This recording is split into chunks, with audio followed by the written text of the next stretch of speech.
नमस्कार, जय हिंद दोस्तों। आप सभी का स्वागत है हमारे YouTube चैनल पर। तो आज हम बात करेंगे UP DElEd BTC admission 2024 latest update के बारे में। तो आज हमारी तारीख हो चुकी है 8 मई 2024 की। बड़ी अपडेट में सबसे पहले बात करेंगे आज की ब्रेकिंग न्यूज। तो दोस्तों इस वीडियो में हम देखेंगे आपके एडमिशन को लेकर जो ऑफिशियल विज्ञप्ति है उसके हिसाब से दोस्तों आपका एडमिशन कैसे होगा। जो आप लोग का डाउट था, सारा डाउट आज हम इस वीडियो में आपका क्लियर कर देंगे। जी हाँ। उसके बाद दोस्तों देखिए, आज काफी ज्यादा बच्चों के कमेंट्स को पिक किया गया है। जी हाँ। तो आपका भी सवाल यहाँ पर रखा जाएगा। अगर आपके मन में कोई डाउट रह जाता है तो इस वीडियो में आप लोग कमेंट करिएगा। जो नेक्स्ट वीडियो हम आप लोगों के लिए बनाएंगे उसमें आपके कमेंट का आंसर कर दिया जाएगा। ठीक है। मान लेते हैं अगर आपके कमेंट का आंसर नहीं होता है तो आप रेगुलर कमेंट करते रहिए, आपका कमेंट जरूर आएगा। देखिए दोस्तों, जो सबसे ज्यादा सवाल इस समय पूछा जा रहा है, ठीक है, यहाँ पर वो यही है, सर फिर कब से फिल करे जाएंगे फॉर्म, प्लीज टेल मी। ठीक है। उसके बाद दोस्तों यहाँ पर देखिए, सर फॉर्म कब तक आएगा बीटीसी का। सभी बच्चों के मन में एक ही सवाल है। अब हम इसको ऐसे बता सकते हैं कि लास्ट ईयर आप लोगों के फॉर्म कब भरे गए थे। ठीक है। मैक्सिमम टाइम क्या होता है, जो पिछले साल होता है वैसा ही कुछ इस साल भी देखने को मिल जाता है। तो दोस्तों एक साल पहले आज के ऑनलाइन आवेदन की जो प्रक्रिया शुरू हुई थी यूपी डीएलएड बीटीसी एडमिशन में, वो 2 जून 2023 से शुरू हुई थी। ठीक है। यहाँ पर साफ साफ डेट यहाँ पर देखिए क्लियर रखा गया है, 2 जून 2023।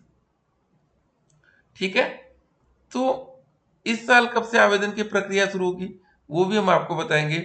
Last date for online candidate registration 31 अगस्त। मतलब भैया ऑनलाइन आवेदन में आप लोगों को, ठीक है, काफी लंबा समय दिया गया था।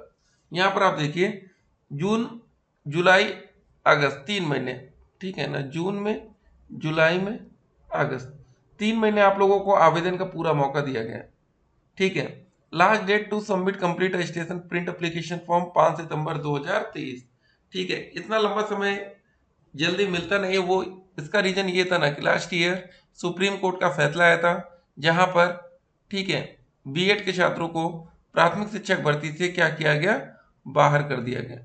ठीक है ना, इसी वजह से ऐसा कुछ हमें देखने को मिला था। तो एक बात आप समझ गए। तो कैसे दोस्तों होगा पूरा प्रोसेस वो हम आपको इस वीडियो में बताएंगे।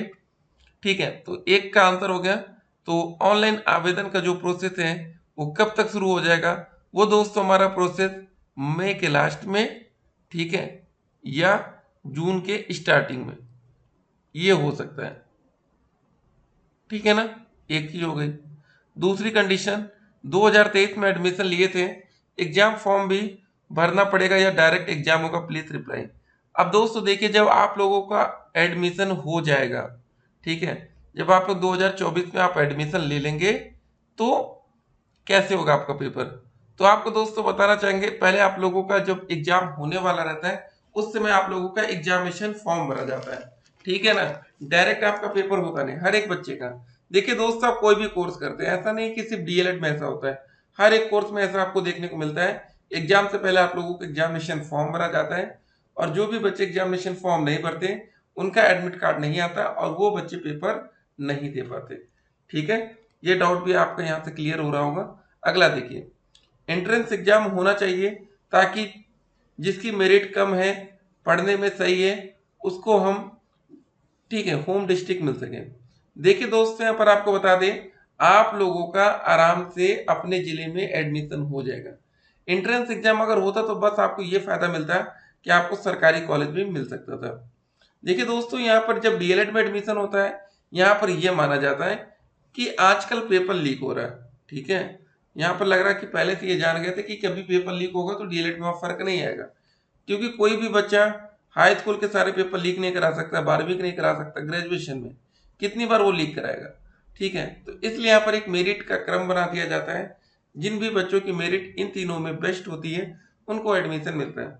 इन तीनों का मतलब क्या, इन तीनों को जोड़कर अगर आपको सरकारी कॉलेज चाहिए आसानी से, तो अगर आपके हाई स्कूल में 90% है, इंटर में 90% है, ग्रेजुएशन में 60 है, जोड़िए 9 9 18 और 60 को 240। आमतौर पर 240 नंबर पाने वाला बच्चा सरकारी कॉलेज का हकदार हो जाता है। कभी कभी क्या होता है, कुछ जिलों में फर्स्ट जो लिस्ट आती है मेरिट की जनरल कैटेगरी में, वो 240 प्लस भी चली जाती है। फर्स्ट लिस्ट की बात कर रहे हैं, ठीक है ना। तो ये देखिएगा, 12th के बाद डीएलएड नहीं कर सकते हैं क्या?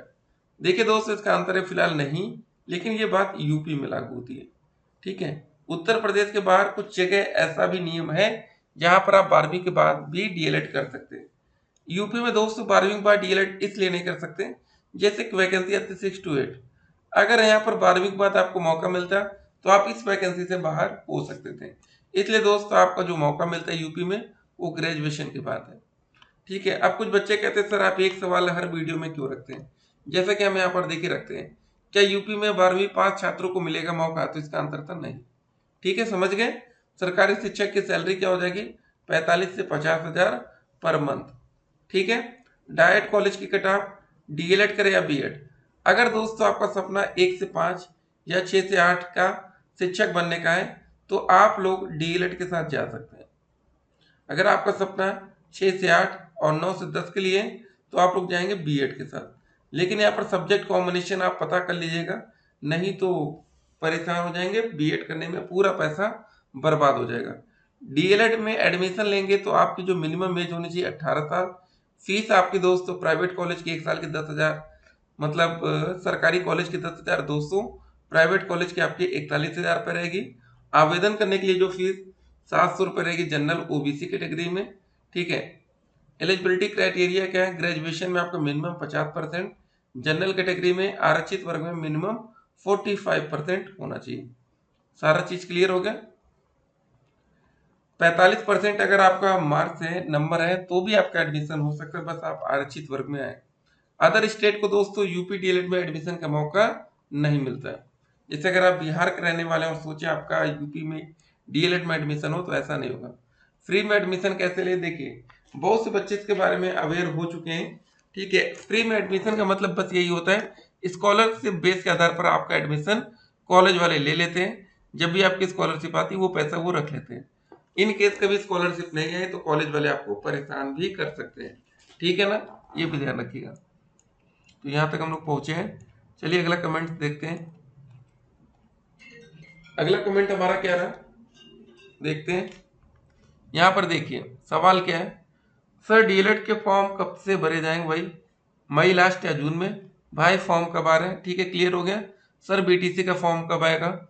सबको क्लियर होता जा रहा है ना, मई लास्ट या जून। डीएलएड इंग्लिश मीडियम में होता है या हिंदी मीडियम में? एग्जाम इंग्लिश लैंग्वेज में नहीं दे सकते हैं क्या? देखिए दोस्तों, जो भी बच्चा डीएलएड में एडमिशन लेने जा रहा है, ठीक है, उनको एक बात क्लियर कर दें, डीएलएड आपका कंप्लीटली हिंदी में होता है। इंग्लिश सब्जेक्ट को छोड़ दिया जाए, इंग्लिश सब्जेक्ट में ही आप इंग्लिश में देंगे, बाकी सारा सब्जेक्ट हिंदी में होता है। क्वेश्चन पेपर में हिंदी में ही सेट होता है, ठीक है ना, तो ये ध्यान रखेंगे। और चलिए हम आपको अपना व्हाट्सएप नंबर दे देते हैं, कोई डाउट रहेगा तो आप मैसेज करेंगे 8738079216, 8738079216। आप इस नंबर पर हमें व्हाट्सएप पर मैसेज कर सकते हैं। कोई डाउट रह जाता है, मान लेते नहीं क्लियर कर पाए आपको वीडियो में, तो मैसेज करिएगा, ठीक है, और हमसे कनेक्ट रहिएगा। जब भी फॉर्म आएगा सबसे पहले हम सब लोग मिलकर फॉर्म भरेंगे। सर सेमेस्टर में ग्रेजुएशन के रिजल्ट तो नहीं आ पाएगा इतनी जल्दी। देखिए आपका रिजल्ट आ जाए, बस ये जून के लास्ट में भी आपका रिजल्ट आ जाता है तो भी दोस्तों कोई दिक्कत नहीं है। अभी मई चल रहा है, मई जून 2 महीना समय है, आपका पेपर भी हो जाए रिजल्ट भी आ जाए, ठीक है ना। तो इतना तो हो जाना चाहिए, क्योंकि आवेदन की प्रक्रिया जिस दिन तक चलती, मान लेते कि लास्ट डेट आवेदन के लिए 30 जून रखी जाती है, तो अगर 30 जून को भी आपका रिजल्ट आ गया, आपको पता चल गया कि हमारे ग्रेजुएशन में इतने नंबर बन रहे हैं, उसके आधार पर आप अपना फॉर्म भर सकते हैं। सर फॉर्म कब से भरे जाएंगे? देखिए हर एक बच्चे का एक ही सवाल, ठीक है। सेमेस्टर एग्जाम कॉलेज में होता है या किसी दूसरे कॉलेज में सेंटर जाता है? एक और बात दोस्तों यहाँ पर समझ लीजिए, कभी भी जब आप लोग डीएलएड में एडमिशन ले लेंगे, मान लेते हैं आपको प्राइवेट कॉलेज मिल गया, आपके दोस्तों को सरकारी कॉलेज मिल गया, तो सभी बच्चों का जो सेंटर जाता है वो किसी, ठीक है, गवर्नमेंट स्कूल में जाता है, ठीक है ना। मान लेते दोस्तों आपका जिला बहुत बड़ा, लखनऊ जिला बहुत बड़ा, मान लेते वाराणसी, कोई बच्चा बनारस में गांव में रहता है, उसका सेंटर भी बनारस के सिटी में ही जाएगा। सिटी में रहते तो ठीक है, तो हर एक बच्चे का सेंटर सरकारी स्कूल ही होता है डीएलएड में, ठीक है, कभी कभी कुछ ऐसे केसेस होते हैं जहाँ पर प्राइवेट में आपका सेंटर जाएगा, नहीं तो 90% चांस ये रहेगा या 99 कि आपका सेंटर गवर्नमेंट स्कूल में ही जाएगा, और वो भी एकदम शहर के पास में, मेन सिटी से ज़्यादा दूर आपका सेंटर नहीं रहेगा। ठीक है, तो अच्छी बात है ना। और सभी का सेंटर कॉलेज में नहीं जाता या स्कूल में जाता है, इंटर स्कूल 12th क्लास तक आपका सेंटर जाएगा गवर्नमेंट में। अगला सवाल, सर ओबीसी का मेरिट कितना नंबर में कितना हो तो गवर्नमेंट कॉलेज मिल जाएगा? बीए का मेरिट जुड़ता है 10-12 का। जी हाँ बिल्कुल, बीए का मेरिट जैसे अगर आपका पहले साल 60%, दूसरे साल 50%, तीसरे साल 70%, तीनों को जोड़कर 3 से भाग कर दीजिए। अगर 3 साल का आपका कोई कोर्स है, जोड़िए कितना हुआ, 180/3, 3×18 0, तो आपका टोटल 60% बीएड का माना जाएगा ऐसे। ठीक है, बीए का मतलब। तो अगर आप ओबीसी कैटेगरी के तो आपको सरकारी कॉलेज के लिए 225 से 230 प्लस नंबर चाहिए होगा, या 235 प्लस, इतना नंबर होगा तब जाकर आपको सरकारी कॉलेज पहले राउंड में मिल पाएगा। सर ओबीसी में कितना परसेंट? ठीक है, वही बात हो गई। फॉर्म का डेट क्या अभी रिप्लाई देना? ठीक है, फॉर्म वही हमने आपको क्लियर कर दिया। एग्जाम डेट दोस्त, जब आप जैसे कुछ बच्चे यहाँ पर डीएलएड कर रहे हैं, ठीक है, सेमेस्टर में, तो वो एग्जाम डेट भी पूछते हैं। तो दोस्तों देखिए, आने वाले पिछले सालों में क्या आपका, ठीक है, परसेंटेज रहा एडमिशन में, तो ऐसे बच्चे भी आपको देखने को मिलेंगे जिनका 300 में से 300 नंबर भी आएगा। आप कहेंगे यूपी बोर्ड में पॉसिबल नहीं है, ऐसा होता है। यूपी बोर्ड में तो आपको 100 में से 100% नहीं मिलता ना, तो आप यहाँ तक आ जाएंगे 299.9% में। ठीक है, नो योर स्टेट रैंक। सबसे पहले दोस्तों जब आपका फॉर्म भर जाएगा, देखिए फॉर्म भरने के लिए दोस्तों जो प्रोसेस आएगा, सबसे पहले आपको रजिस्ट्रेशन करना पड़ेगा। फिर रजिस्ट्रेशन के लिए फीस पेमेंट करना पड़ेगा, 700 रुपये 800 जो भी हो। फिल कंप्लीट रजिस्ट्रेशन फॉर्म करेंगे, अपलोड करेंगे स्कैन फोटो और सिग्नेचर, नॉर्मली आपकी जो फोटो रहे सिग्नेचर, और उसके बाद डाउनलोड कंप्लीट एप्लीकेशन फॉर्म, जो आपने पूरा फॉर्म भरा आपकी फोटो सिग्नेचर से वो डाउनलोड हो जाएगी। ठीक है, तो ये पूरा प्रोसेस है। और एक बात और हम आपको बता दें, जैसे मान लेते हैं आप वाराणसी में ही रहते हैं, तो आप लोग अपने घर के आसपास से जो कॉलेज है, जैसे आपका मिडिल में यहाँ पर घर है, तो आपके घर के पास एक कॉलेज ही होगा, थोड़ा दूर पर ही होगा, थोड़ा और दूर पर ही, थोड़ा और दूर। ठीक है, आप ऐसे करके पूरा अपना लिस्ट बना के रखिएगा कि आपके घर से कौन सा कॉलेज कितना दूर पड़ रहा है। पहले पास आपके घर के जो कॉलेज पड़े, ठीक है, दूर जाने का मतलब कोई मतलब नहीं रहता है। जो भी कॉलेज आपके घर के ज़्यादा पास रहेगा वहाँ पर आप रोज अप डाउन आराम से कर सकते हैं। तो ऐसे कॉलेज को, ठीक है, प्रियोरिटी लिस्ट में रखिएगा जो आपके घर के पास में। दूर जाने का कोई मतलब नहीं है, फिर से हम क्लियर कर रहे हैं, जितना पास रहेगा आपके घर के कॉलेज उतना बेहतर रहेगा। ठीक है ना। तो जब आप लोग सब कुछ कर चुके होंगे, तो यहाँ पर दोस्तों जब आपका ये वाला print application form final complete हो जाता है, स्टेट रैंक आ जाती है, उसके बाद ओटीपी जनरेट करते एक मैसेज आता है। ऑप्शन फिलिंग में दोस्तों ये सब कॉलेज का नाम देते हैं, फिर अपना चॉइस को लॉक करते हैं। उसके बाद अलॉटमेंट का रिजल्ट आता है। कोई गारंटी नहीं। देखिए बहुत से बच्चे क्या करते हैं गलती, जैसे मान लेते दोस्तों आपका मन है सरकारी कॉलेज पढ़ेगा, आपकी मेरिट आ रही है 240 नंबर। कभी कभी दोस्तों कुछ बच्चे खेल करते हैं। देखिए अब खेल कैसे होता है यहाँ पर समझ लीजिए। जैसे कोई बच्चा 300 में 300 नंबर डाल दिया, आपको पता है 300 में से 300 नहीं आते होंगे, कुछ फर्जीवाड़ा है। तो होता है क्या है कि फर्स्ट राउंड में आप गलती क्या करते हैं, पहले आप सरकारी कॉलेज डालते हैं अपना कॉलेज का नाम, ठीक है, और सेकंड प्रायोरिटी आप किसी प्राइवेट कॉलेज को देते हैं। ठीक है, तो होता है कि आपको सरकारी कॉलेज ना मिलकर प्राइवेट मिल जाता है। अगर आपको कॉलेज अलॉट हो गया तो या तो आप एडमिशन लीजिए, या तो दूसरी कंडीशन ये कि आप फिर ऑनलाइन काउंसलिंग से बाहर हो जाएंगे, आपको एडमिशन नहीं मिलेगा, मिलेगा डायरेक्ट के थ्रू। ठीक है, इसीलिए अगर आपका सपना सिर्फ ये है, अच्छे नंबर आपके आ रहे हैं, तो आपको प्राइवेट कॉलेज का विकल्प फर्स्ट राउंड की काउंसलिंग में मत डालिएगा। ये गलती बहुत से बच्चे करते हैं, बाद में परेशान होते हैं। ठीक है, आपको एक अच्छी चीज बता रहे हैं, ये ध्यान रखिएगा। और किसी भी कॉलेज में एडमिशन लेने से पहले उस कॉलेज के बारे में उसका बैकग्राउंड पता कर लीजिएगा, क्योंकि पिछले वर्षों में वो कॉलेज वाले अगर बच्चों के साथ सही व्यवहार नहीं किए तो आपके साथ भी वो नहीं करेंगे। आप दूसरे कॉलेज में जाना आपके लिए बेस्ट रहेगा। ये क्या होता है ना, जैसे बहुत से बच्चों को क्लास नहीं करनी होती है, तो कुछ ऐसे कॉलेज होते हैं क्लास नहीं करेंगे तो एक एक सेमेस्टर का 5-5 हज़ार रुपये फाइन मारते हैं, या जो भी पैसा लेते हैं, घूस लेते हैं, आप जो भी कहिए। तो ये ध्यान रखिएगा। निवास दोस्तों ये होना चाहिए, देखिए हमने बोला ना अदर स्टेट के लिए क्या है, ऐसे अभ्यर्थी आवेदन हेतु पात्र होंगे जो उत्तर प्रदेश से स्थायी निवासी, क्लियर एकदम बता रहे हैं। उत्तर प्रदेश से अगर आप स्थायी निवासी नहीं है तो यहाँ पर आप आवेदन के पात्र नहीं है।